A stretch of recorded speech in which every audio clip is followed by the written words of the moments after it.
Hello everyone, in this video I'm gonna show you how to take screenshot for your screen, whatever you have, Windows 10 or Windows 11, our PC, our laptop, doesn't matter. So let's start.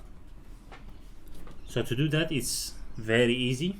Go to on your keyboard, actually I got picture here, click on print screen on this button, and after you click, I'm just gonna click now. Go to type here to search and search for paint. If you got paint 3D, that's gonna be good. Take new and you will see here it's this bottom is gonna be passed, and that's it.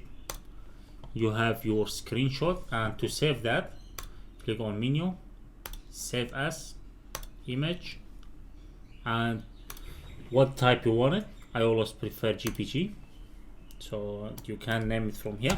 Let's click one, and that's it. This is gonna be your screenshot.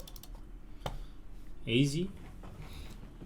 If you enjoyed the video and learn something new, please hit like button, subscribe the channel.